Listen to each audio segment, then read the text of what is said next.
Welcome back, everybody. We're now in lesson 8 of remote learning, and in this lesson, we're going to be learning about classifying real numbers, and the bulk of the lesson will actually be spent on approximating square roots. And our objectives are going to be, of course, then to classify the real numbers into all of their subsets, and then we're also going to learn to approximate the square root of numbers that are not perfect squares, and it is important to note ahead of time that we're going to be doing that by hand and not just with a calculator. Let's get started. So our first objective is briefly going to be around classifying real numbers. And real numbers are generally split into two major categories, those major categories being rational numbers and irrational numbers. You've already done a lot of work with rational numbers in the past, so let's talk a little bit about the differences between the two. Here it says that a rational number is a number that can be written as the ratio of two integers. An irrational number, which is what we'll introduce here, cannot be written as the ratio of two integers. Oftentimes you'll see the ratio written algebraically as something like a over b. An irrational number cannot be written in that form. Now it's important to note that this ratio a and b, those both have to be integers, keeping in mind that integers are positive or negative whole numbers. But this ratio can create a whole host of numbers, things we call natural numbers, of course, whole numbers themselves, integers, positives and negatives, and even fractions and decimals and things of that nature. So rational numbers, the ones that can be written in this A over B format, that covers a ton of what you've already learned in mathematics beforehand. So of course that begs the question then, well, if rational numbers, this A over B ratio, if that covers most of what we've learned about what's an example of an irrational number? Pi is a really good and really commonly used example. The value for pi, which we estimate to be about 3.14, it cannot be written as a ratio of an integer over an integer. But what other examples could there be? And that's what they introduce here in these bullet points. It says the square root of any whole number that is not a perfect square is irrational. So the things that we're going to be approximating later on are actually going to be irrational numbers. It also says that the cube root of any integer that is not a perfect cube, that's going to be irrational. So a lot of the numbers that you actually have to find cube and square roots of end up being irrational numbers, meaning they cannot be written, again, in this A over B format. It says the decimal form of an irrational number neither terminates nor repeats. And that really helps make a connection between irrational and pi. We know that the value for pi never terminates. It never ends. It goes on forever and ever and ever, getting infinitely smaller and smaller. And it certainly doesn't repeat. There's no pattern to pi. That same exact thing happens when you take the square or cube root of a number that's not a perfect square or a perfect cube. And that's what helps lead us into this idea here, where we start to classify our real numbers. So I mentioned we have our rational and irrational numbers, and together, if you put all the rationals and irrationals together, that's what we call the set of real numbers, which we'll talk about more in depth later on in mathematics. Now, you are going to be asked to classify numbers into one of these subsets, being starting with rational and irrational numbers, but then you're also going to be asked to identify a number in all of its categories. For example, here I see the number 1. That's what we call a natural number, or sometimes a counting number. 1 being the start of the natural numbers. I would say that 1 is a natural number, but notice that all of the natural numbers also live inside of the whole number circle, which means that the number 1 is a natural number and a whole number, and that whole number circle lives inside of the integer circle, so the number 1 is a natural whole integer. And the integer circle also lives inside of all of the inside of the rational circle. So again, if I gave you the number 1 and said classify it, you'd be asked to call it a natural number, a whole number, an integer, and a rational number. Now, the opposite isn't necessarily true. For example, we see here the number negative 2/3. Negative 2/3 lives inside of the rational number circle, so we classify it as rational. However, it isn't inside of the integer circle. It's not inside of the whole number circle. It's certainly not inside of the natural number circle. So it's not a natural whole integer, but is only a rational number. So you're going to be asked to pick and choose where these numbers belong. Of course, an irrational number, it's in a world all of its own over here, because it certainly won't be rational and therefore can't be any of the subsets underneath. So here's one example of what you guys will be doing. You see an A through E here. They've given us several numbers to evaluate here, and our job is to classify these numbers in every possible way that we can. So the first one is the square root of 12. So as soon as you see a root, a square root, a cube root, you might think it's irrational. So you should simply ask yourself, is the given number 12, is that a perfect square or not? Meaning, is that number, or could that number be the result of some other number multiplied by itself? We know that's not the case. For example, if we did 3 times 3, that's 9. That's pretty close to 12. But if we go above 3 then, if we chose 4, for example, 4 times 4 is 16. So the numbers on opposite sides are 9 and 16. It skips over 12. 12 is not a perfect square, therefore it must be an irrational number. If it's irrational, we again know that that's the only classification it can be given, and we move on. For part B, it says negative 0.25 repeating. Notice that repeating bar hiding right up top. So again, we're going to say, well, what can I classify a repeating decimal as? If we go back to our diagram from earlier, now a repeating decimal, certainly not a natural number. Again, guys, natural numbers are like counting numbers. It's what you would have learned to do early on in kindergarten and first grade, holding up your fingers, counting 1, 2, 3, 4, 5. Those are natural numbers. It's definitely not a whole number. A whole number only includes those whole values, no fractions, no decimals. Integers, well, that can also include negatives, which certainly applies to part B. We have a negative value, but integers are specifically positive and negative whole numbers. So basically just the opposites of our whole numbers and those included. So that's out, which means the only thing we have left is a rational number. And hopefully you can actually see right down here at the bottom that we had a repeating decimal as well, the negative not being a huge factor. So obviously then part B has to only be a rational number. So we've got this one covered. Now part C, we're going to skip over for just a moment and come back to after we get to part D, because I want you to see one where you're going to have to classify it as quite a few things. We've got the fraction, specifically an improper fraction, 72 fourths. It's going to be important that you guys simplify these if you can. Is what you see over here on the right. If you simplify 72 fourths, or if you take 72 and divide it by 4, you actually get the whole number 18. Now, while we're going to keep this in its form of 72 fourths, you do have to understand that it might be equivalent to another value. So once you understand that it's worth 18, well, 18 is a natural number. Well, I can count to that. It's definitely a whole number, which whole numbers just include 0 as well, just for clarity. It lives, of course, within our integer world. It is a positive or negative whole number, and 18 can be certainly written as a ratio of two integers. Again, take a look. Here's an integer, here's an integer. They're written in a ratio, so it's definitely rational. So for part D, when you guys work on this, you would have to make sure that you listed all of these classifications. It's a natural number, a whole number, an integer, and a rational number as well. So I just wanted you guys to see that sometimes things will only get one classification, and other times they'll have 2, 3, 4, or so on. We'll go back to part C now. And using that same idea, it says, what is the negative square root of 9?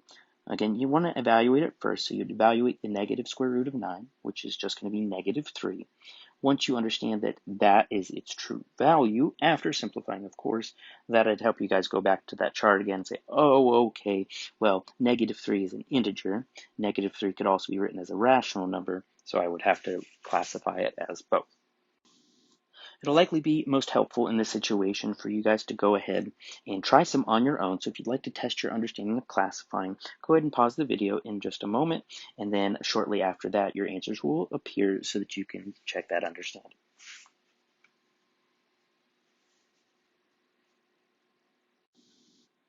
All right, you should have classified these as following. Number 1 is just an irrational number. It does not terminate, it does not repeat. Number 2, the negative square root of 196 does turn out to be an integer, which also makes it a rational number, so you had to give it both of those classifications. And number 3, again, was just an irrational number. The cube root of 2, well, 2 is not a perfect cube, so it has to be irrational as well. The second and last objective that we are going to focus on here is going to be approximating a square root. And again, you're going to be doing this by hand, not focusing on a calculator. I will go ahead and give you a little bit of a forewarning, or maybe just a preview into the fact that the more time you spend learning and memorizing your perfect squares and perfect cubes, and vice versa, again with the cube roots and square roots, the easier and the more efficient you will be at this skill. So we have to do two things here. We have to estimate a square root to its nearest integer, meaning whole number, positive or negative value, and also to the nearest tenth, which takes a bit more focus. We'll go ahead and jump in here. For A, it says we're going to estimate the square root of 71 to the nearest integer. Now, the reason that we have to estimate it to its nearest integer is because 71 is certainly not a perfect square. A perfect square would be numbers like 1, 4, 9, 16, 25, and so on. In other words, these are all numbers that are the result of a whole number times itself. 1 times 1 is 1, 2 times 2 is 4, 3 times 3 is 9, 4 times 4 is 16, 5 times 5 is 25. If we went on, 6 times 6 would be 36, and so on. Because 71 is not going to be in one of these perfect square lists, it doesn't follow that order, we've got to estimate it. So what we're going to do is we're going to ask ourselves, what are the perfect squares closest to being on either side of 71? So I'd start by maybe guessing something like 7 times 7, or 7 squared. Well, 7 squared is 49. That's somewhat close. We'll keep going, perhaps 8 squared. That's 64. That's certainly close. Go one more. 9 squared is 81. Okay, so we found what we're looking for because 64 is smaller than 71 and 81 is larger than 71. So we found the two perfect squares on either side of our given number. And from this point, we're just going to find the square roots of either one of these to give us a point of reference. Well, we've already discussed these bases. So the square root of 64 is 8, and the square root of 81 is 9, which means that we now know that the square root of 71 has to be somewhere between 8 and 9. Since we have to estimate which one of these integers is it closest to, we're simply going to explore the difference between 64 and 71, 71 and 81, since those are the perfect squares we use to compare it to. What I mean is, we're going to find out how far apart, or what is the difference between 71 and 64, and also 71 and 81. After some subtraction, you'll see the difference between 71 and 64 is 7, whereas the difference between 81 and 71 is 10. Which basically means here that 81 and 71, they are farther apart. They had a difference of 10, whereas 71 and 64 only have a difference of 7, which means that their square roots will also be closer together, meaning that the square root of 71, rounded to the nearest integer, is going to be closest to the square root of 64, or 8. So, rounded to the nearest integer, the square root of 71 is 8. Now for part B, we have to learn a whole different process on how we can actually estimate to the nearest tenth. Now one option is a whole lot of guessing and checking. We know that already the square root of 71 is closest to the whole number 8. We could start to guess and check with decimals. We could guess 8.1, we could guess 8.2, we could guess 8.25, and we could keep trying to get closer and closer and closer. And quite frankly, that guess and check model could lead you to some success, but we've got a better method that's a little bit more efficient. And we've also done a lot of the work. So we're going to go back to part A, where we had our estimates, our perfect squares that were closest to the square root of 71. That was 64 and 81. And what I'm going to ask you guys to do is now find the difference between the two of those. So how far apart are 81 and 64? And you should find a difference of 17. Now what we're going to do with that is we're going to create a fraction to figure out how far between those two values 71 has moved. So in this case, we have to treat it something like a number line. We're going to envision 64 being the start on the left, 81 being as far as we'll go on the right, and we want to know how far between the two was 71. How far along that progress has it gone? Now, we've already explained that 71 is closer to 64, a little bit over here, and we know that to get to that 71, we would have to move 1, 2, 3, 4, 5, 6, 7 spaces, which means we have moved 7/17ths of the way through our square roots. It is this fraction that you've just created, the bottom or the denominator coming from the distance between those perfect squares, the numerator coming from the distance between the closest perfect square and the number in question. It's that one that we're going to want to turn into a decimal here. It's a good time for a calculator, or if you don't have one handy, it's going to be time for some long division. If I go ahead and do 7 divided by 17, I do end up with a decimal of about 0.41. I am asked, though, to go ahead and estimate the square root to the nearest tenth, which means it'd be about 0.4. And that's what we're going to add on to our integer, estimation from earlier, meaning that the square root of 71 rounded to the nearest tenth is about 8.4. And you're welcome to test that to see how it actually works. What I mean is you could take 8.4 in your calculator and square it, or just multiply it by itself, and you actually end up with 70.56, which is super close to 71, which is how we can verify we've done a good job.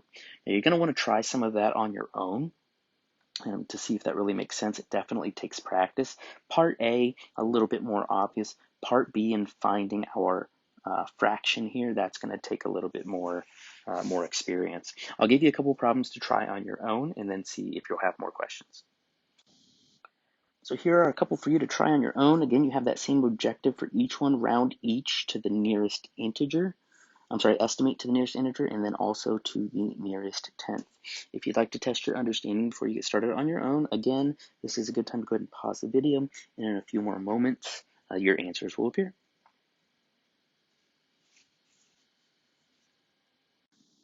So I started off with part A.